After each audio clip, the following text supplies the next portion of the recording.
Community health officer এর কি কাজ থাকে? যারা গ্রামে আছে তাদের প্রাইমারি ট্রিটমেন্ট করার জন্য কমিউনিটি হেলথ অফিসার একটি পোস্ট ক্রিয়েট করে। তুমি সিএইচও, তাহলে ওয়ার্ক প্রেশার কিরকম? সিএইচওদের 24 ঘন্টা ওয়ার্ক প্রেশার আছে। হ্যাঁ, প্রথমেই বলে দিচ্ছি এটা। আচ্ছা, ওকে। সিএইচওর স্যালারি কত হতে পারে মতো, এবং আমাদের সাথে যেটা এক্সট্রা অ্যাডভান্টেজ আছে সেটা হচ্ছে আমরা ওই ইনসেন্টিভটা পাই। হায়ার স্টাডিজ এর জন্য কি কি আমরা করতে পারি? তো এটার পার্টিকুলার কোনো এক্সাম বা কোন এক্সাম দিলে হবে? প্রাইভেট থেকে পড়ে আমি সরকারি সংস্থা বা সরকারি আমি সঙ্গে কাজ করতে পারবো কিনা, গভর্নমেন্ট জব পাবো কিনা? বিএসসি নার্সিং যদি প্রাইভেট থেকে পড়তে চায় তাহলে কি কি জিনিস একটা স্টুডেন্টের দেখে ভর্তি হওয়া উচিত? কেউ যদি এখন বিএসসি নার্সিং পড়ছে বা স্টার্ট করছে পড়া, তো তাকে তুমি কি তিনটে তুমি টিপ দাও যেটা ওদের ডেফিনেটলি ফলো করা উচিত?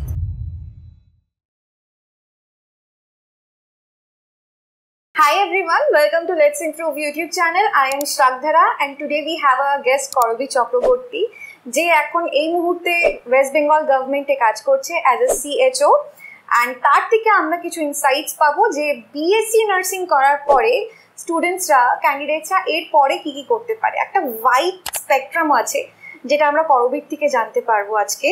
অ্যান্ড প্রত্যেকজন যারা ভাবছো বিএসসি নার্সিং পড়বে বা পড়ছো অ্যান্ড ভাবছো এর পরে কি করবে, তাদের জন্য এই পডকাস্টটা কিন্তু প্রচন্ড ইনসাইটফুল হতে চলছে। Keep watching. সো হাই করবি, welcome to our podcast. Hello. হ্যাঁ, সো আমাদের অডিয়েন্সের জন্য তুমি একটু নিজেকে ইন্ট্রোডিউস করে দাও। নমস্কার, আমি করবি চক্রবর্তী। কারেন্টলি বিগত 1-1.5 বছর আমি ওয়েস্ট বেঙ্গল গভর্নমেন্টের কমিউনিটি হেলথ অফিসার হিসেবে পোস্টেড আছি সদর ব্লকে, এবং কমিউনিটি হেলথে কাজ করছি। আচ্ছা, ওকে। সো তুমি বলছো 1 বছরের উপরে হয়ে গেছে, তোমার কি এটাই ফার্স্ট জব ছিল? না, আমি 2021 সালে পাস করেছি কলকাতাতে আর.এন. টেগোর হসপিটাল থেকে। আচ্ছা, মানে ওয়েস্ট বেঙ্গল হেলথ ইউনিভার্সিটি, এবং সেখান থেকে পাস আউট হয়ে যাওয়ার পর আমি প্রথমে কর্পোরেট হেলথে কাজ করেছি, এবং তারপরে ওয়েস্ট বেঙ্গলে এক্সাম দিয়ে আমি কন্ট্রাকচুয়াল সিএইচওতে জয়েন করেছি, এবং তারপরে পার্মানেন্ট সিএইচওতে আমি কাজ করছি। তুমি যে ইয়ারের কথা বললে, তার মানে তুমি 2017-18 তুমি ভর্তি হয়েছিলে কোর্সে? হ্যাঁ, 2017 আমি জয়েন দিয়ে তারপর ভর্তি হয়েছি। আচ্ছা, তখন তাহলে জেন পাস ব্যাপারটা ছিল না?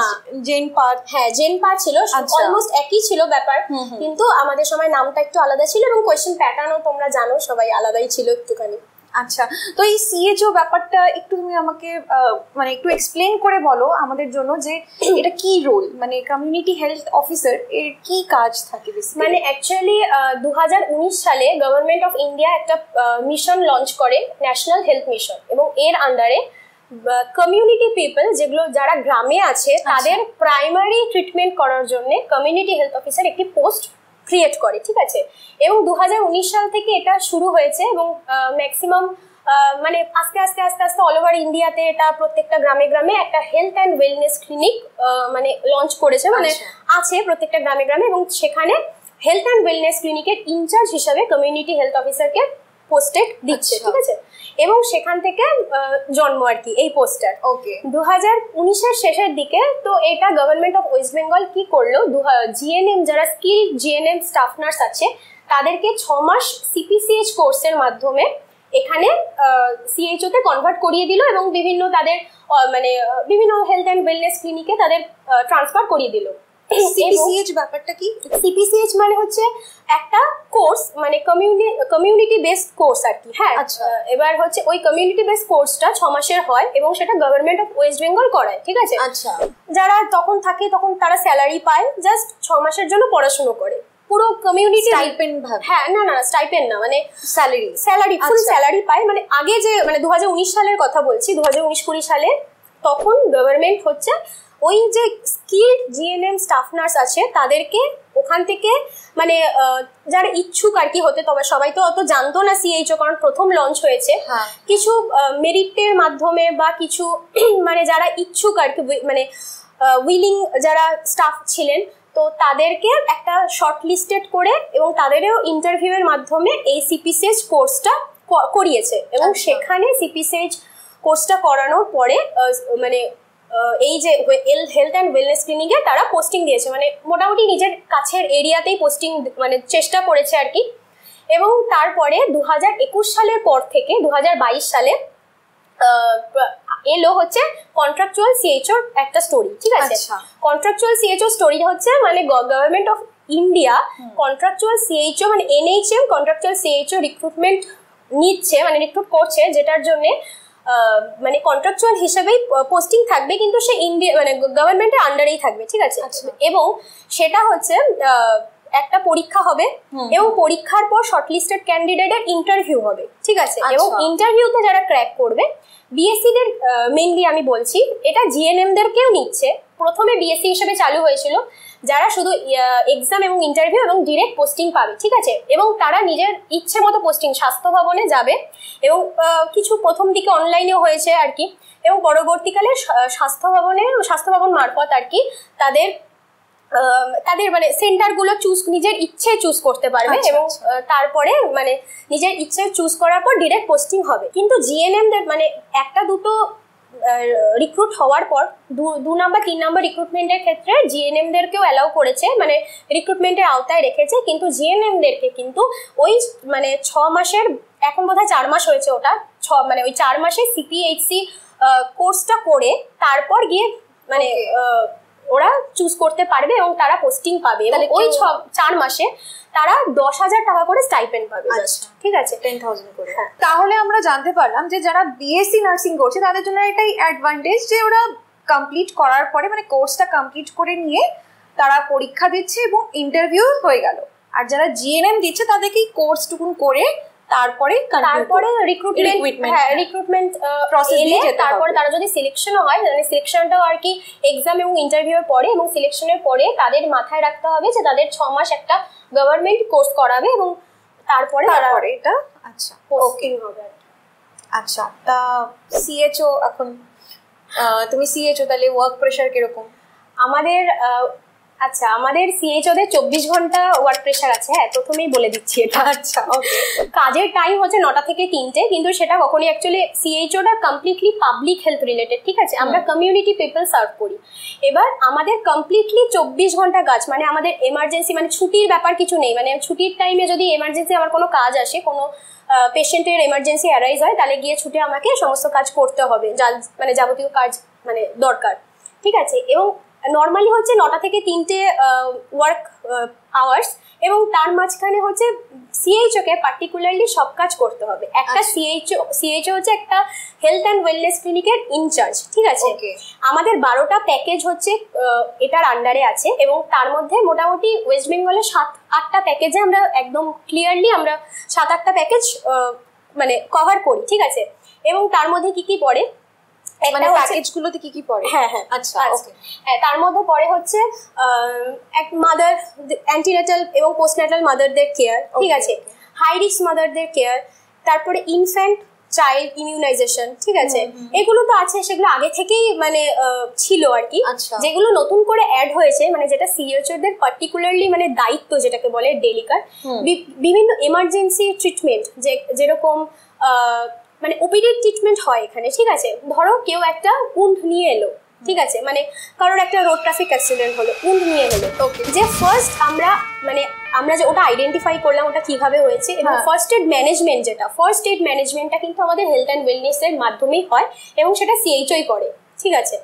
এবং কিছু মানে হ্যাঁ, তারপরে ধরো কিছু আছে না, যেমন এই যে ব্রেস্ট ক্যান্সার স্ক্রিনিং, তারপরে ধরো এই যে যাদের ডায়াবেটিস আছে, হাইপারটেনশন আছে, তাদের স্ক্রিনিং, মানে পুরো যে এরিয়াটা জুড়ে যে পপুলেশন কভার করছে হেলথ অ্যান্ড ওয়েলনেস ক্লিনিকটা, সেই মানে পুরো পপুলেশন জুড়ে আমাদের সমস্ত মানুষের 30 বছরের ওপরে যারা আছে তাদের মানে আর্লি প্রিভেনশনের জন্যে আমরা মানে সমস্ত নন কমিউনিকেবল ডিজিজ যেগুলো আছে, মানে হাইপারটেনশন, ডায়াবেটিস, ক্যান্সার, মানে ব্রেস্ট ক্যান্সার, তারপর ওরাল ক্যান্সার, সেগুলো সমস্ত প্রিভেনশনের জন্য মানে আর্লি প্রিভেনশনের জন্য আমরা কিন্তু স্ক্রিনিং করি, এবং সেটা 30 বছরের উপরে সবার হবে, ঠিক আছে।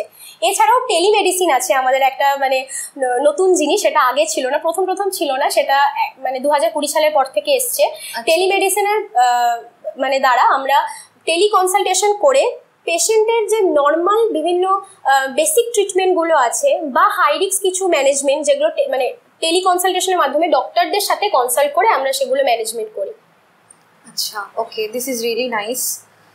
নতুন কিছু আসছে এন্ড কোভিড এর টাইমের থেকেই স্টার্ট হয়েছে। হ্যাঁ, এটা হ্যাঁ কোভিড এর টাইমের থেকে স্টার্ট হয়েছে এবং সেটা এখন চলছেই আর কি। পরে মানে অনেক কিছু অ্যাড হয়েছে, যেরকম টেলিনিউরো মেডিসিন, তারপরে কার্ডিওলজি, মানে এগুলো যারা মানে স্ট্রোক ম্যানেজমেন্ট কিভাবে হয়, মানে ওই একটা কমিউনিটি পিপলও স্ট্রোক ম্যানেজমেন্ট করতে পারে এবং সেগুলো মানে একদম বেসিক যে রুলসগুলো আর কি, সেগুলো আমরা যেমন মানে পেশেন্টদেরকে দিচ্ছি, সেরকম সিএইচওর একটা রোল কিন্তু প্ল্যানার কাম ম্যানেজার, মানে সব মিলিয়ে মানে আমরা আমাদের অলরাউন্ডার। আমাদের নিচে হচ্ছে এএনএমরা আছে এবং এমপিডব্লিউ আশারা আছে, মানে আশাদেরকে এডুকেট করা থেকে শুরু করে আশাদেরকে দায়িত্ব ভাগ করে দেওয়া শুরু করে এমপিডব্লিউ আশাদের মানে এমপিডব্লিউ এবং এএনএমদের সমস্ত কাজের সুপারভাইজ করা এবং মনিটরিং করাও আমাদের কাজ। আচ্ছা, ওকে, অনেকটাই তাহলে দায়িত্ব আছে এইটা। হ্যাঁ, মানে ওই বলছি 24 ঘন্টা কাজ। ওকে, আচ্ছা, তো এটা একটু দেখি যে কেউ যদি সিএইচও হয় তাহলে সেই সিএইচওর স্যালারি কত হতে পারে? দেখো, কেন কি জবের এটা একটা বিশাল একটা ব্যাপার যে স্যালারিটা হচ্ছে আমাদের একটা ফিউয়েল হিসাবে কাজ করে, যে আমরা কত পাবো একটা এক্সপেকটেশন থেকে থাকে। তো সিএইচওর স্যালারি কিরকম হতে পারে, একটু যদি রেঞ্জ দাও। এখন তো government of India contractual CHO based প্রচুর রিক্রুটমেন্ট মানে বের করছে আর কি, এবং পরবর্তীকালে শুনেছি মানে এটা মানে হিউজ নাম্বার অফ সিএইচও আর কি রিক্রুট হবে, মানে পুরো এরিয়া, পুরো ইন্ডিয়ার পুরো ফুল এরিয়াতেই এটা কভার হয়ে যাবে, ঠিক আছে, পুরো পপুলেশন এটা কভার হয়ে যাবে। আচ্ছা, তো এবার খুব হাইপ আছে যে কন্ট্রাকচুয়াল সিএইচও আর পার্মানেন্ট সিএইচও এক, বা কন্ট্রাকচুয়াল সিএইচও থেকে পার্মানেন্ট সিএইচও হয়ে যায় কিনা, এটা একদমই কমপ্লিটলি ভুল ধারণা। কন্ট্রাকচুয়াল সিএইচও টোটালি আলাদা একটা রিক্রুটমেন্ট প্রসেস এবং পার্মানেন্ট সিএইচও টোটালি একটা আলাদা রিক্রুটমেন্ট প্রসেস। আমি নিজেই এই প্রসেসগুলোর মধ্যে দিয়ে এসেছি। আচ্ছা, তুমি নিজে এটা ফেস করেছো? হ্যাঁ, আমি নিজে এটা ফেস করেছি। আমি যখন প্রথম কন্ট্রাকচুয়াল সিএইচও দিই তখন নতুন বেরিয়েছে জাস্ট এক্সামটা, কন্ট্রাকচুয়াল সিএইচও হিসেবে রিক্রুট হয়েছেই প্রথম। তো তখন অনেকেই বলেছিল ঠিক আছে যা তুই, তোর পার্মানেন্ট হয়ে যাবে, কোনো ব্যাপার হবে না, কিন্তু সেটা কমপ্লিটলি রং, মানে একদম খুব বাজে একটা ব্যাপার, সেরকম কিছু নয়। এবং কন্ট্রাকচুয়াল সিএইচও কি বলতো একটা জিনিস, যে যখন যারা পড়ে না তাদের একটা ব্যাপার, কিছু মানুষের একটা থাকে না যে আমি বাড়ির কাছে আসবো, আমি গভর্নমেন্টে চাকরি করব, তো তাদের ক্ষেত্রে কন্ট্রাকচুয়াল সিএইচও খুবই ভালো একটা ব্যাপার, তার কারণ তারা বাড়ির কাছেও আসতে পারবে এবং contractual CHO just contractual, but বাদবাকি সবই আর কি গভর্নমেন্ট, মানে গভর্নমেন্ট একজন গভর্নমেন্ট পার্মানেন্ট স্টাফ যা যা হয় কন্ট্রাকচুয়াল সিএইচও তাই পাবে। হ্যাঁ, including leave and all, just মাইনাটা আলাদা। আচ্ছা, ওয়ার্ক প্রেশারও সেম থাকবে। আচ্ছা, ওকে ওকে। এবার কন্ট্রাকচুয়াল সিএইচওর একটাই ব্যাপার, সেটা হচ্ছে জাস্ট স্যালারিটা কম। ওরা হচ্ছে 20,000 টাকা বেসিক স্যালারি তো পাবেই ইন হ্যান্ড, এবং 5,000 টাকা ইনসেন্টিভ পাবে ওরা, সেটাও কাজের ওপরে। 5,000 টাকা কমপ্লিটলি না হলেও মানে যে যেরকম কাজ করবে সেরকম ভ্যারি করছে, মানে ইন হ্যান্ড 20,000 তো পাচ্ছি, আর হচ্ছে 5,000 depending on the incentives and everything. Okay, তো এটা হলো আমাদের কন্ট্রাকচুয়াল। এবার পার্মানেন্ট সিএইচও, এটাও রিক্রুটমেন্ট প্রসেস টোটালি আলাদা। আমরা হচ্ছে স্টাফ নার্স গ্রেড 2 পোস্টে রিক্রুট হয়েছে এবং এটা হচ্ছে কমপ্লিটলি গভর্নমেন্ট 2 বছর থেকে সমস্ত বিএসসিদের, মানে সমস্ত না হলেও 90% বিএসসিদের এটা ডিরেক্ট পোস্টিং দিচ্ছে। অ্যাকচুয়ালি মানে কমিউনিটি হেলথ অফিসার এই পোস্টিংটাই টোটাল মানে মোট মানে 3 জন করতে পারবে, একটা হচ্ছে বিএসসি নার্স, আয়ুর্বেদা আর হোমিওপ্যাথি, ঠিক আছে। এবং কিন্তু মানে ওয়েস্ট বেঙ্গল গভর্নমেন্টে এলিজিবল। হ্যাঁ, এবার ওয়েস্ট বেঙ্গল গভর্নমেন্ট করেছিল যে স্কিল জিএনএমদের সিপিএইচসি কোর্স করে দিচ্ছিল, কিন্তু এখন রিসেন্টলি শুনেছি যে সেটা আর হবে না বা হওয়ার চান্সেসও কম। এবং 2 বছর থেকে করছে, মানে বিএসসি নার্সিং 90% বিএসসি নার্সিং যারা ক্যান্ডিডেট আছে তাদের ওই স্টাফ নার্স গ্রেড 2 হিসাবে রিক্রুটমেন্ট ওই ক্রাইটেরিয়াতে মানে ফেলে তাদের এক্সাম যেরকম হয় আর কি, স্টাফ নার্স গ্রেড 2 ইন্টারভিউ, মানে ওয়েস্ট বেঙ্গল গভর্নমেন্টে যে permanent staff nurse grade 2 exam হয় ওই গ্রেডের পেমেন্টটাই হবে তাহলে স্টাফ নার্স। অ্যাকচুয়ালি এটা নয় সেটা, কিন্তু ওয়েস্ট বেঙ্গল গভর্নমেন্টে ওই গ্রেডের পেমেন্ট করছে এবং বিএসসিদের টোটাল সিএইচওতে দিয়ে দিচ্ছে। সেটার একটা রেঞ্জ যদি বলো তাহলে আমাদের অডিয়েন্সের সুবিধা হয়। ওই আমাদেরও সেম, যে স্টাফ নার্স গ্রেড 2 যেটা স্যালারি সেটাই আমরা পাই 38,000 মতো, এবং আমাদের সাথে যেটা এক্সট্রা অ্যাডভান্টেজ আছে সেটা হচ্ছে আমরা ওই 5,000 ইনসেন্টিভটা পাই। আচ্ছা, ওকে, তাহলে ওই 40-45 একটা রেঞ্জের মধ্যে একজন এক্সপেক্ট করতে পারে। Quite a good salary to start with, মানে আজকের দিনে দাঁড়িয়ে আমি এটা বলতে পারি যে আমি এই স্যালারি পাই। হ্যাঁ, ডেফিনেটলি। ওকে, তাহলে এটা একটা তোমরা ওয়াইড স্পেকট্রাম পেলে যে সিএচও কিভাবে হয় ইত্যাদি, তোমরা অনেক কিছু এখান থেকে জানতে পারলে। আমরা যে একটা ধারণা নিয়ে চলি যে বিএসসি নার্সিং পড়লে একটা যে আমাদের একটা ইমেজ চলে আসে যে নার্স হব, যেটা ডেফিনেটলি নার্স তো ফার্স্ট আমাদের গভর্নমেন্টে হসপিটালে আমরা কাজ করব বা সেবা শুশ্রূষা করব, সেটা ফার্স্ট আমাদের একদম প্রায়োরিটি। বা যারা বিএসসি নার্সিং পড়ছে বা পড়তে চায় তাদের হয়তো মূল এটাই ইচ্ছে, কিন্তু এর বাইরেও কিন্তু অনেক কিছু আছে যেটা আমরা করবিট থেকে আজকে জানতে পারবো। তো একটু অপরচুনিটিস নিয়ে কথা বলি, যে আমরা যে স্টাফ নার্স যেটা আমরা জানি যে বিএসসি নার্সিং কেউ পড়ছে তার মানে স্টাফ নার্স, যেটা প্রচন্ড ভালো। অনেকে চায়ও হয়তো স্টাফ নার্সই হব, হসপিটালের মধ্যে কাজ করব, লোকেদের সেবা যত্ন করব, দিস ইজ ভেরি গুড। কিন্তু আদার দেন দ্যাট ও যে কিছু কিছু ফিল্ড আছে, যেরকম কমিউনিটি হেলথ অফিসে তুমি বললে, মানে এটা কমিউনিটি ফিল্ড, কমিউনিটি ফিল্ড, এরকম আর কি কি অপরচুনিটি পেতে পারে একজন বিএসসি নার্সিং পড়ার পর?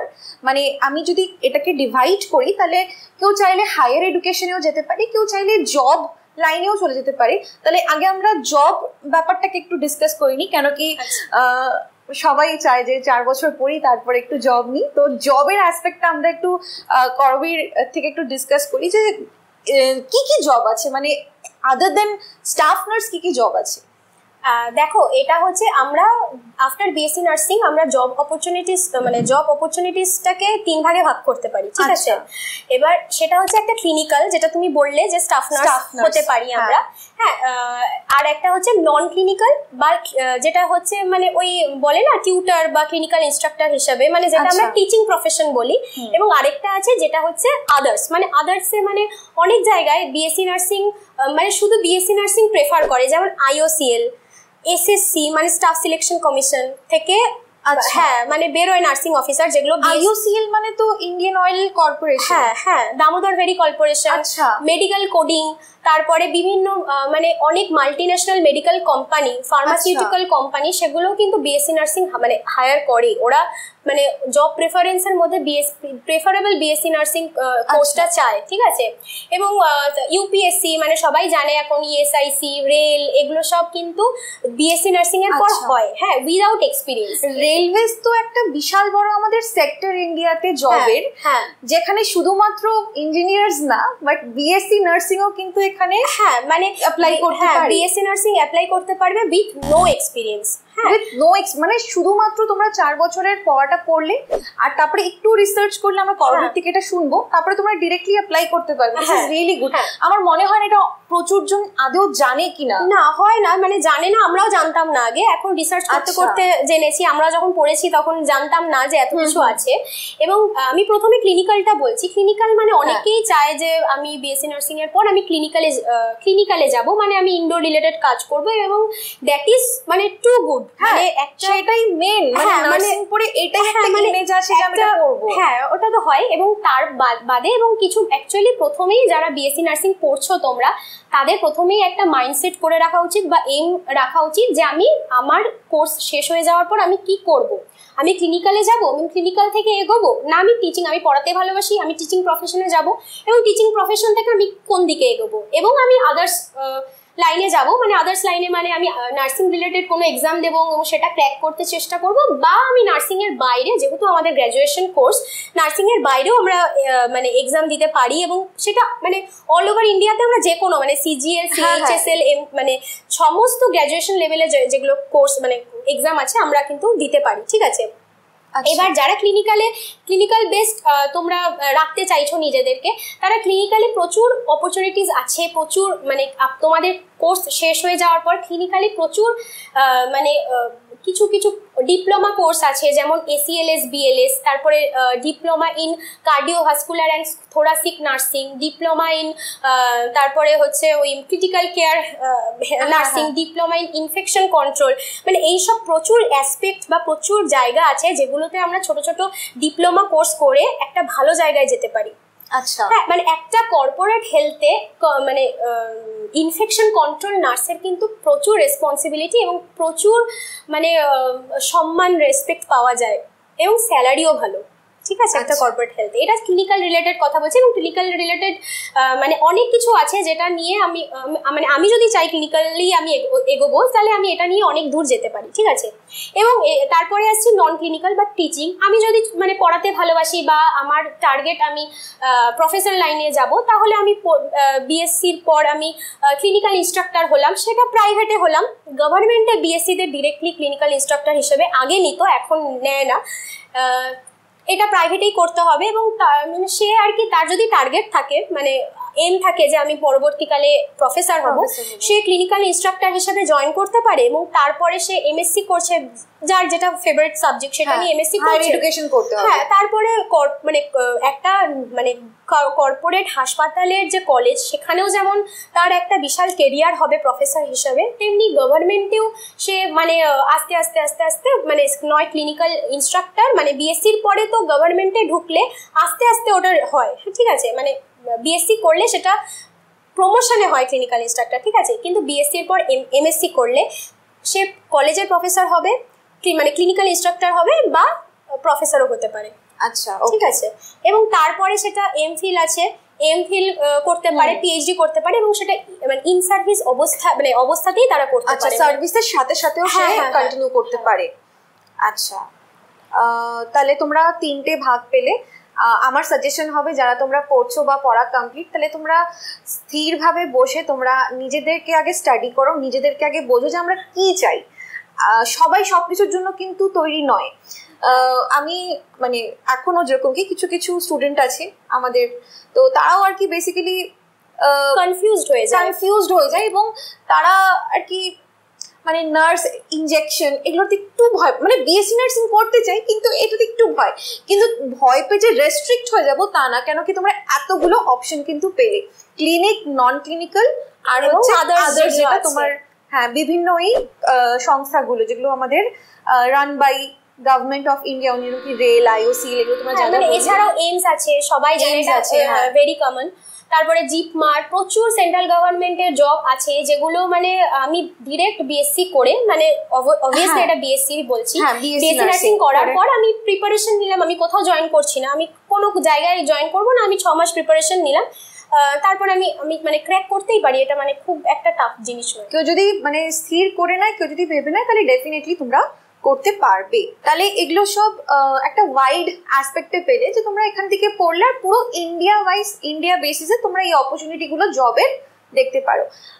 একটা মানে আমি একটু জাস্ট পার্টিকুলারলি এটার ব্যাপারে জানতে চাই যে তুমি ইউপিএসসি দিয়ে একটা বললে পরীক্ষা, সেইটা কি? মানে ইউপিএসসি দিয়ে আমরা বেসিক্যালি খুব হলে জানি যে civil services exam, IAS, IPS, IFS, IRS, ঠিক আছে, এগুলোই আমরা শুনে এসেছি। কিন্তু নার্সিং এটা কিন্তু হ্যাঁ, এটা হয় না খুব, আমিও জানতাম না আগে। প্লিজ এডুকেট আস, এটা জানা খুবই দরকার। তো এটা হচ্ছে ইউপিএসসির আন্ডারে, মানে ইউপিএসসি তো একটা জাস্ট কমিশন, সেটার আন্ডারে অনেক পরীক্ষা হয়, যেরকম তুমি বললে। তো সেরকম নার্সিং অফিসার হিসেবে রিক্রুটমেন্ট হয়, এবং সেটা মানে বছর বছর না হলেও 1 বছর 1.5 বছরের মাথায় কিন্তু হয়, ঠিক আছে। যেমন রিসেন্টলি একটা জুলাই মাসে এক্সাম আছে ইএসআইসি, ঠিক আছে, এমপ্লয়মেন্ট স্টেট ইন্স্যুরেন্স যেটা আছে সেটা না, অ্যাকচুয়ালি এটাও আবার মিসকনসেপশন আছে। একটা হচ্ছে স্টেট ইএসআই আছে, আর একটা হচ্ছে সেন্ট্রাল গভর্নমেন্টের ইএসআই। এই সেন্ট্রাল গভর্নমেন্টের ইএসআইটা আমরা কিন্তু ইউপিএসসি কন্ডাক্ট করে, এবং ইউপিএসসি এক্সাম হয়, মানে যেরকম ভাবে অন্যান্য এক্সামও হয় সেরকম ভাবে ইউপিএসসি এটা কন্ডাক্ট করে। আচ্ছা, মানে শুধু ইউপিএসসি না, এসএসসি স্টাফ সিলেকশন কমিশনও কিন্তু নার্সিং অফিসার হিসেবে রিক্রুটমেন্ট হয়। রিসেন্টলি একটা রিক্রুটমেন্ট হলো ফেজ 12-এ, তোমরা সবাই জানো, মানে নন নার্সিং ক্যান্ডিডেট জানবে, যারা হচ্ছে অন্যান্য জায়গায় আর কি, অন্যান্য ডিপার্টমেন্টে, ইঞ্জিনিয়ারিং অ্যান্ড অল মানে ডিপার্টমেন্টে আছে, সেরকম নার্সিং অফিসার রিক্রুটমেন্ট করছে জোন ওয়াইজ।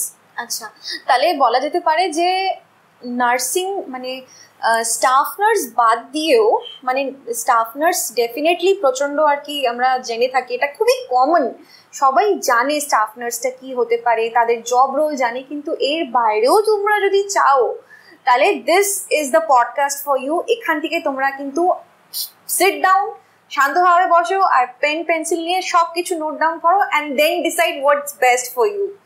আচ্ছা, এবার হচ্ছে আমি পার্টিকুলার যদি ওয়েস্ট বেঙ্গলের কথা বলি, তাহলে তুমি কি পার্টিকুলার কিছু আমাদেরকে একটু ইনসাইট দাও যে ইন ওয়েস্ট বেঙ্গল আমরা কি মানে কিরকম জব পেতে পারি আফটার বিএসসি? ওয়েস্ট বেঙ্গলে কি বলতো, ওয়েস্ট বেঙ্গলে বিএসসি নার্সিং এর মানে এখন হিউজ কম্পিটিশন, ঠিক আছে, মানে হিউজ কম্পিটিশন বেড়ে গেছে। আমরা যখন পড়েছি মানে তোমাকে বলেছি আর কি যে সেরকম ভাবে মানে অনেকে জানতোই না যে জেনপা হয়, জেনপার মাধ্যমে বিএসসি নার্সিং করা যায় এরকম ব্যাপার। কিন্তু এখন মানে বিশেষ করে এত মানে সিচুয়েশনটাই এতটাই বাজে অবস্থা যে কোনোখানে চাকরি নেই, তারপরে রাস্তায় মানে বসে আছে ডিজার্ভিং ক্যান্ডিডেটরা। তো সেই তার রেসপেক্টে মানে গভর্নমেন্ট কিন্তু মানে স্বাস্থ্য ভবন থেকে রিক্রুট হচ্ছে ওয়েস্ট বেঙ্গলে, পার্মানেন্ট রিক্রুটমেন্ট হয়ে। মানে আমি তো বলছি, আমি তো 1 বছর হলো আমি চাকরি করছি এবং পার্মানেন্ট হিসাবে আমি চাকরি করছি ধরো 8 মাস মতো। আচ্ছা, হ্যাঁ, এবার সেই প্রসেসটা আমি তোমাকে বলি। মানে এটা প্রতি বছর আগে বেরোতো, মানে প্রতি বছর না হলেও ওই 1-1.5 বছর অন্তর অন্তর এটা বেরোয় স্টাফ নার্স হিসেবে, মানে যেটা বিএসসি দের আলাদা করে রিক্রুটমেন্ট হয়, ঠিক আছে, মানে বিএসসি দের জন্য আলাদা পোস্ট থাকে এবং বিএসসি ক্যান্ডিডেটরাই ওই পোস্টটাতে অ্যাপ্লাই করতে পারবে, ঠিক আছে। এবং তাদেরকে একটা এক্সাম দিতে হয়। এক্সামটা হয় হচ্ছে ইন্টারভিউ আকারে, ঠিক আছে, এবং এক্সামের মার্কসটা হয় মাধ্যমিকের নাম্বার, এইচএস এর নাম্বার, তারপরে হচ্ছে এক্সপিরিয়েন্স, মানে 2 বছর থেকে 1 বছর থেকে মিনিমাম 1 বছর এক্সপিরিয়েন্স লাগবে এবং সেটা 1 বছর হলে 2 বছর হলে 3 এরকম করে মানে এক্সপিরিয়েন্সের নাম্বারটা থাকে। এবং অবশ্যই সেটা হতে হবে মানে ওয়েস্ট বেঙ্গলের রেজিস্ট্রেশন থাকতে লাগবে, তবেই গিয়ে সে এলিজেবল এই পোস্টটার জন্য, ঠিক আছে। এবং আর ইন্টারভিউ এর নাম্বার, ঠিক। এবার তারপরে সে আর কি মানে ইন্টারভিউ লেটার পাবে, মানে ইন্টারভিউ কল পাবে এবং তারপরে স্বাস্থ্য ভবনে যার যেরকম ডেট সেই অনুযায়ী এক্সাম হবে। বোর্ড হয় একটা, বোর্ডে এক্সাম, মানে সেটা মানে সবাইকেই বলছি সেটা হচ্ছে ইন্টারভিউটা ডিপেন্ড করছে পার্সন টু পার্সন। তবে একটা জিনিস সেটা হচ্ছে ইন্টারভিউতে মানে তোমাদের পড়াশুনো করতে হবে, মানে পড়াশুনো খুব দরকার, কারণ তোমাকে ইনস্ট্যান্ট কি কোয়েশ্চেন করবে কেউ বলতে পারবে না। মানে ইনস্ট্যান্ট তোমাকে কোয়েশ্চেন করতে হবে, মানে কোয়েশ্চেন করবে এবং তারা মানে তোমাকে ইনস্ট্যান্ট বলতে হবে। সেই ইন্টারভিউর মার্কসের উপর ডিপেন্ড করবে তুমি চাকরি পাচ্ছ না পাচ্ছ। আর আগে কি ছিল যে নার্সিং যারা পড়ছে তারা সবাই জব পাবে, কিন্তু এটা একদমই ভুল কথা, মানে যারা সবাই চাকরি পাচ্ছে না।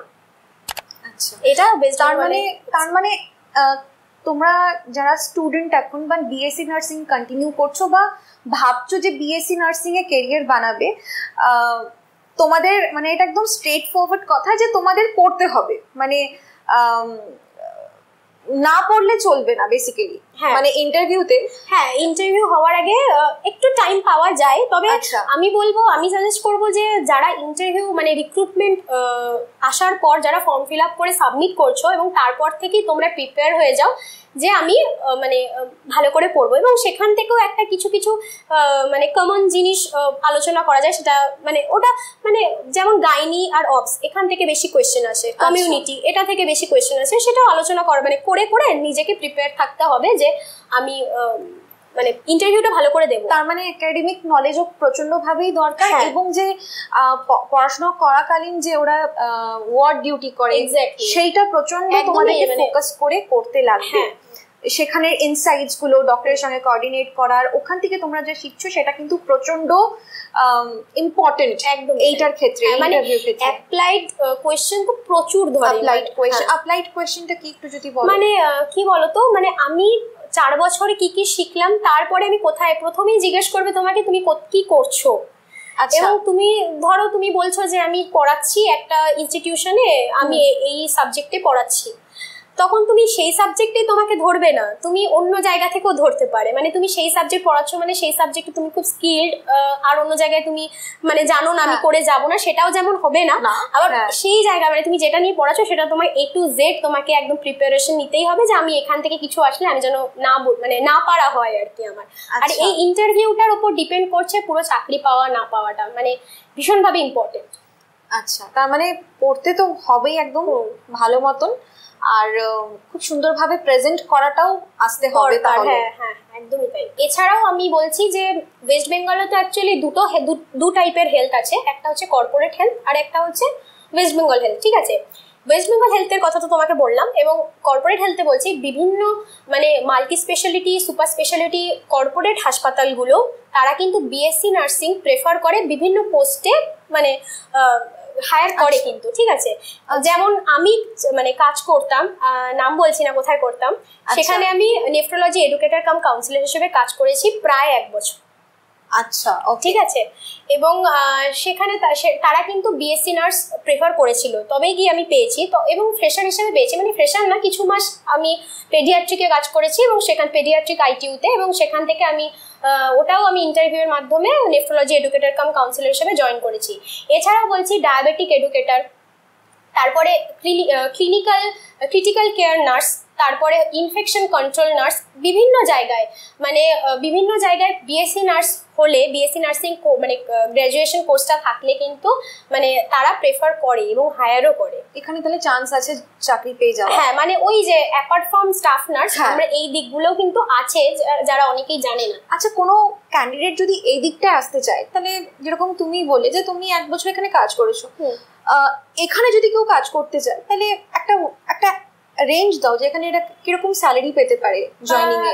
দেখো, ফ্রেশাররা বেশি পাবে না, তবে খুব একটা কমও হয় না, 18 থেকে 25-এর মধ্যে তো তারা পায়, 18 থেকে 25,000। ওকে, এন্ড উইথ টাইম অবশ্যই বাড়বে সেটা। এক্স্যাক্টলি। তাহলে আমরা পুরোটা জানতে পারলাম করবীর থেকে যে পুরো ইন্ডিয়াতে ওয়েস্ট বেঙ্গলে আমাদের জবস কি হতে পারে বিএসসি নার্সিং পড়ে।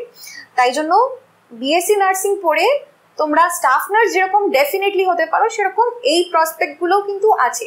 তোমরা চাইলে আরামসে বসে নোট ডাউন করে সেগুলোতে বিবেচনা করে নিজের ক্যারিয়ার পাথটাকে কিন্তু ডিসাইড করতে পারো।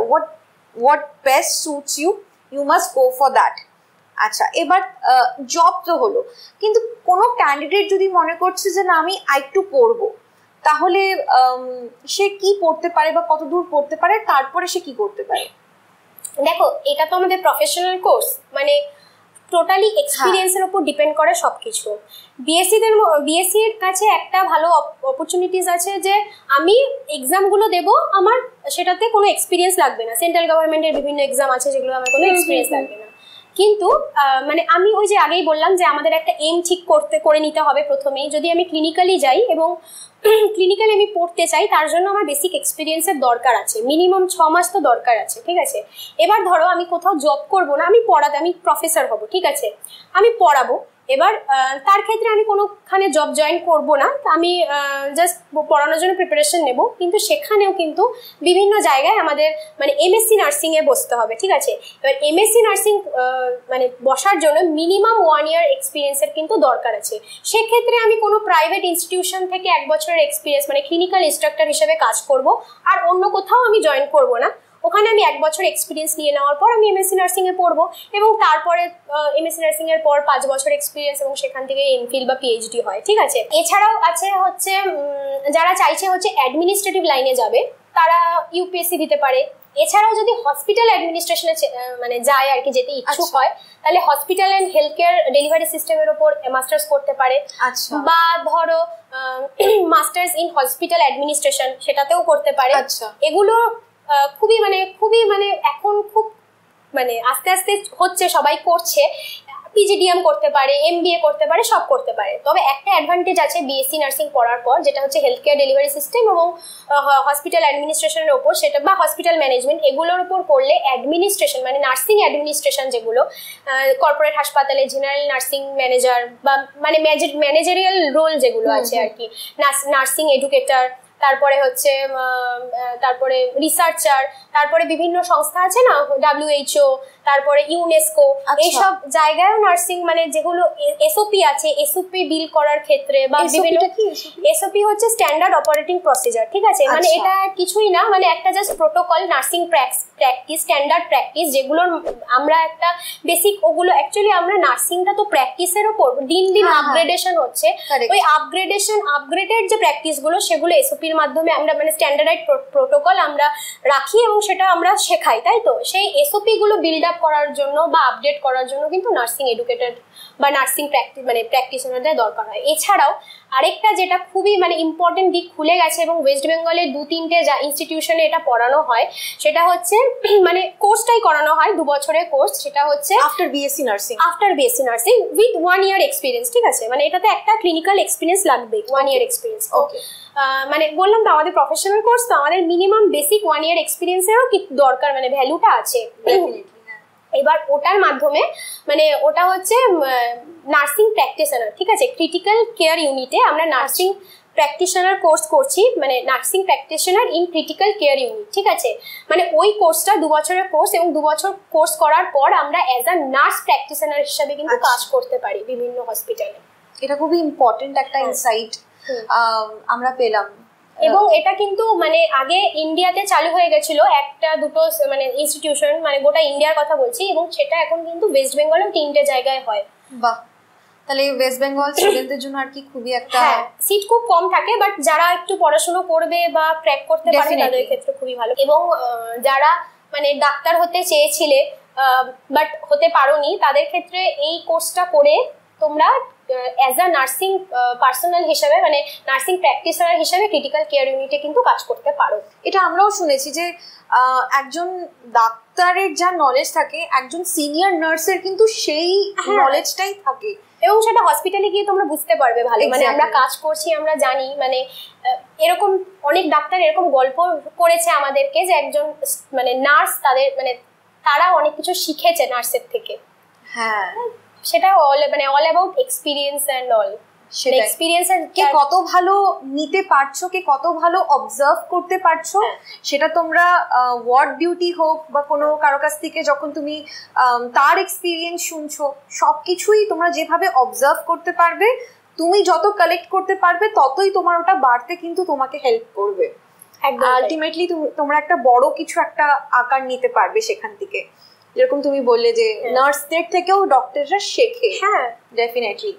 ওকে, তাহলে এই যে আমরা এই সেগমেন্টে আমরা কথা বললাম যে আমরা হায়ার স্টাডিজ এর জন্য কি কি আমরা করতে পারি, তো এটার পার্টিকুলার কোনো এক্সাম বা কোন এক্সাম দিলে হবে? এমএসসি নার্সিং এর ক্ষেত্রে যেরকম আমরা ইউজির ক্ষেত্রে মানে বিএসসি নার্সিং এর ক্ষেত্রে যেমন জেনপাস ইউজি দিই, সেরকম এমএসসি নার্সিং এর ক্ষেত্রেও ঠিক একই প্রসেস, এবং সেটা হয় হচ্ছে জেনপাস পিজি। ঠিক আছে, এমএসসি নার্সিং এর ক্ষেত্রে। এবং ওয়েস্ট বেঙ্গলের বাইরে যারা চায় যে আমি সেন্ট্রাল গভর্নমেন্টের কোনো ইনস্টিটিউশন থেকে এমএসসি করব, তাহলে বিভিন্ন যে ইনস্টিটিউশন আছে যেমন জিপমার, এইমস, বিভিন্ন জায়গায় এক্সাম এন্ট্রান্স এক্সাম কন্ডাক্ট করে এবং সেখানে ওই ফর্ম ফিল আপ হয় এবং ফর্ম ফিল আপের মাধ্যমে এক্সাম হয়। এক্সামের সেন্টার থাকে প্রচুর জায়গায়, এক্সাম সেন্টারে এক্সাম দিয়ে এবং তার যদি কেউ সিলেকশন হয়, সিলেকশন প্রসেসের পরে সে কিন্তু ওই সব জায়গায় আর কি চান্স পায়, মাস্টার্স করে। আমাদের এই মুহূর্তে অনেক কিছুই ক্লিয়ার হলো। আরেকটা বিষয় ক্লিয়ারেন্স যেটা আমার দরকার, সেটা হচ্ছে স্টুডেন্টরা অনেক সময় কনফিউজ হয়ে যায় যে বা ঠিক ইনফরমেশনটা তাদের কাছে নেই যে আমি যদি বাই চান্স বিএসসি নার্সিং এ যদি গভর্নমেন্ট কলেজ না পাই, তাহলে অনেকে প্রাইভেটের থেকেও পড়ে। তো তাদের একটা দ্বিধাবোধ থাকে বা একটা কনফিউশন কাজ করে যে আমি প্রাইভেট থেকে পড়ে আমি সরকারি সংস্থা বা সরকারে আমি সঙ্গে কাজ করতে পারবো কিনা, গভর্নমেন্ট জব পাবো কিনা। না না না, কোনো সমস্যা নেই। আমি নিজেও একটা প্রাইভেট ইনস্টিটিউশন থেকে পড়ে এসেছি, তো কোনো সমস্যা নেই। আচ্ছা, মানে গভর্নমেন্টের ক্ষেত্রে একটাই ফেসিলিটি, যেটা হচ্ছে টাকা লাগবে না একদমই।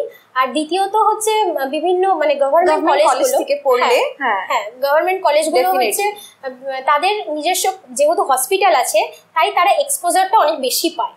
হ্যাঁ, ওয়ার্ড ডিউটিটা বেশি পায়, কেস বেশি পায়, বিভিন্ন এমার্জেন্সি সিচুয়েশন আছে, মানে এমার্জেন্সি কন্ডিশন তারা বেশি দেখতে পায়, বেশি এক্সপোজারটা ওরা পায়। এটা একদমই সত্যি কথা। যারা প্রাইভেটে যেগুলো মাদার ইনস্টিটিউশন হয় না যেসব প্রাইভেট কলেজগুলোতে, তারা কিন্তু মানে গভর্নমেন্ট কলেজে বা হসপিটালে এসেই কিন্তু মানে এইসব বিভিন্ন ক্রিটিক্যাল এক্সপিরিয়েন্সগুলো এক্সপোজারের জন্য তারা আসে। আচ্ছা, কেউ যদি ভাবো নাম্বার অফ কেস কি মানে ম্যাটার করে, যে ভাবো একটা স্টুডেন্ট বিএসসি নার্সিং পড়তে গিয়ে সে যদি এতগুলো বেড করলো বা এতগুলো যদি তার রেকর্ডে থাকে যে আমি এতগুলো পেশেন্টকে এতক্ষণে আমি মানে কভার করেছি, তো এটার কোনো একটা বেনিফিট আছে? না, সেটাতে কোনো মানে যে বেশি পেশেন্ট হ্যান্ডেল করছে এরকম কোনো ব্যাপার নেই। মানে অ্যাকচুয়ালি আমি আমার কোর্সের টাইমে আমি ফুল ডেডিকেশন দিয়ে কাজ করব, ঠিক আছে। মানে আমি যত ফাঁকি মারবো তার এফেক্ট কিন্তু পরবর্তীকালে হবেই, কারণ প্রত্যেকটা পরীক্ষায় কিন্তু অ্যাপ্লাইড বেসড কোশ্চেন হয়।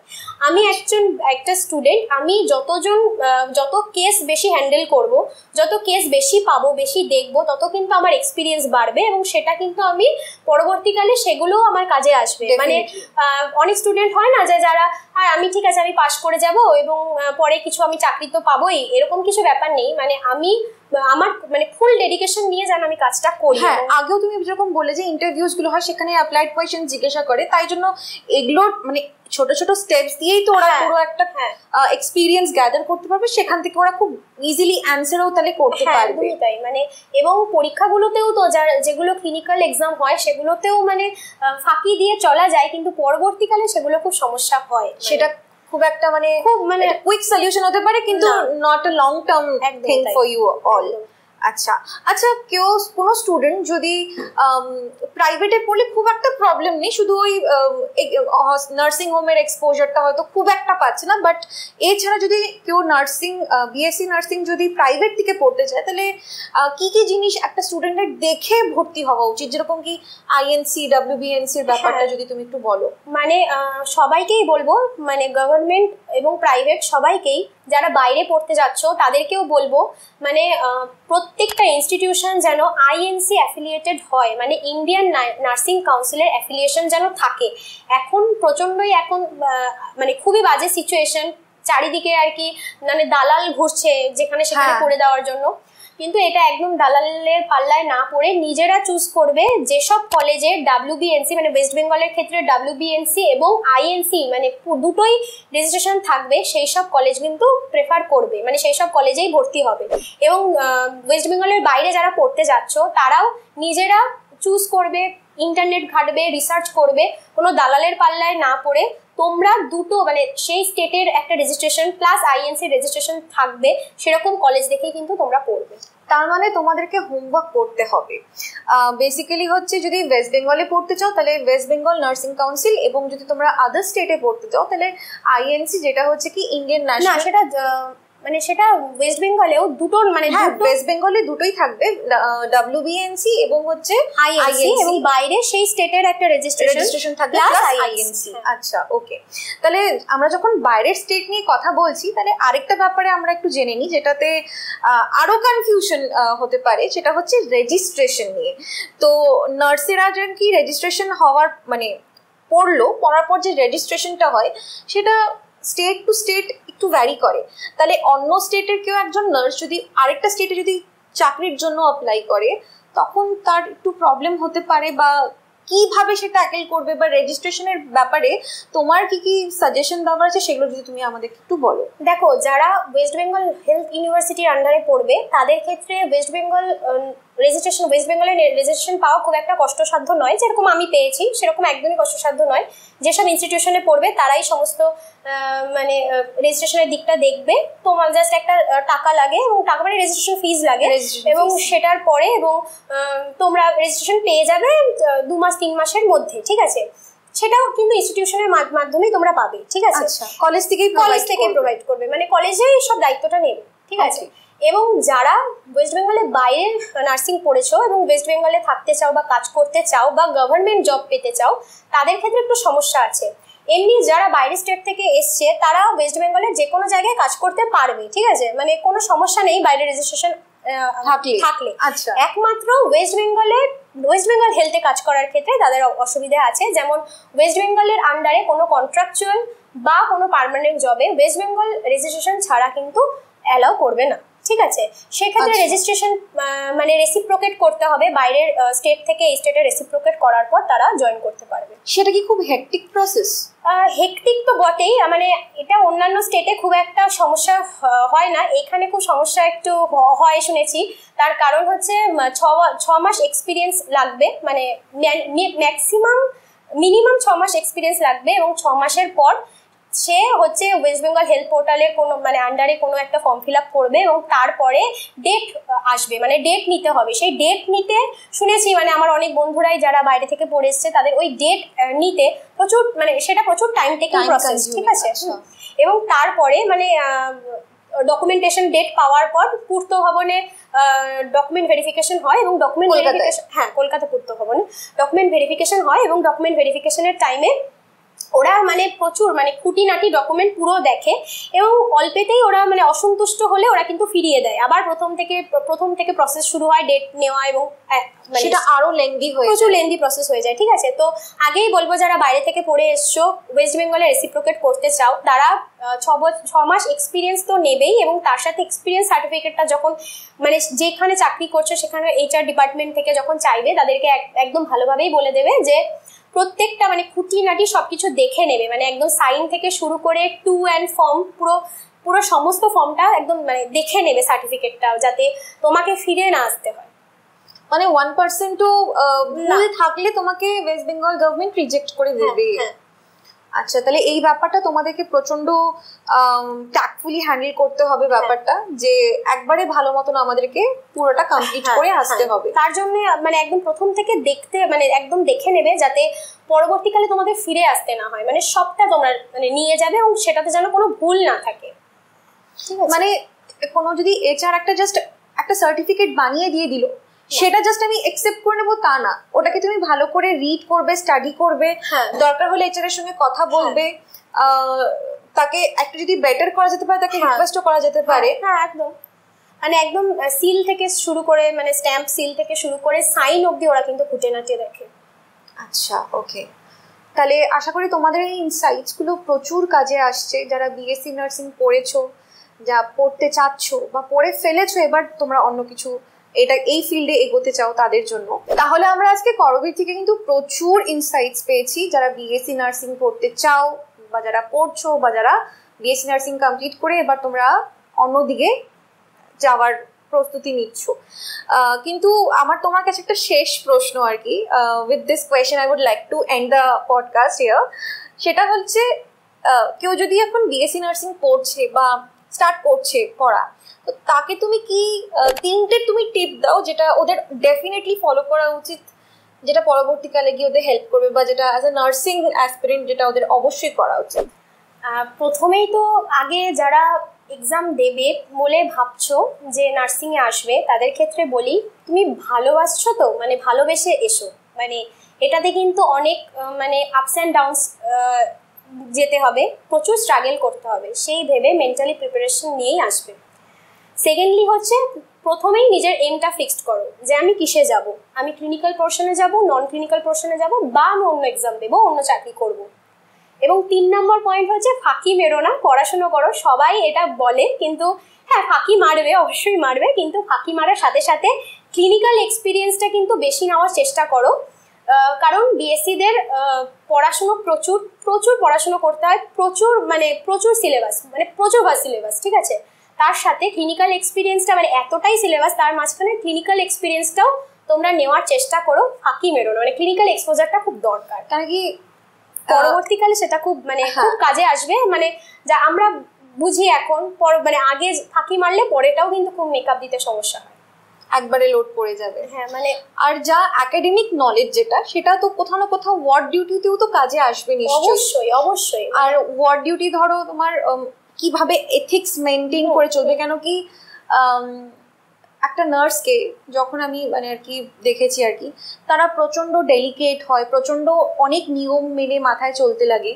তো এই ব্যাপারগুলো নিশ্চয়ই আছে যে সব ফলো করতে হবে, যে কেউ পড়িয়েই যাচ্ছে বাট তোমরা গল্প করছো, সেরকম করলে চলবে না। অফকোর্স ওয়ার্ডে মানে কি বলতো, এটা তো 4 বছরের কোর্স, মানে এটা সবাই মানে একদম ফার্স্ট টু লাস্ট ইয়ার ফাঁকি মারবো না, ফুল ডেডিকেটেড থাকবো, সেটা হয় না। হ্যাঁ ডেফিনেটলি। কিন্তু মানে আমরা পড়াশোনা করবো, তার সাথে সাথে অন্য কিছুও করবো, কিন্তু তার সাথে সাথে ক্লিনিক্যাল যে এক্সপোজারটা, মানে GNM দের থেকে BSc ক্লিনিক্যাল এক্সপোজার খুবই কম হয়, মানে সত্যি এটা, ওই ক্লিনিক্যাল এক্সপোজারটা যাতে মানে তোমরা ভালোভাবে করতে পারো। সো আই হোপ তোমাদের আজকের পডকাস্টটা প্রচন্ড ভালো লেগেছে, অ্যান্ড এটা তোমাদের একটা গাইড হিসাবেও কাজ করবে ডিসিশন মেকিং এর জন্য। And for that a big thanks to করবী, বিকজ ও আমাদের এত তার প্রিশিয়াস টাইম আমাদের এখানে দিয়েছে, অ্যান্ড তার যে এতগুলো ইয়ারের এক্সপিরিয়েন্স, পড়াশোনা প্লাস চাকরি, সব এক্সপিরিয়েন্সটা আমাদের সঙ্গে শেয়ার করেছে, সেটার জন্য তোমাকে বিগ থ্যাঙ্কস।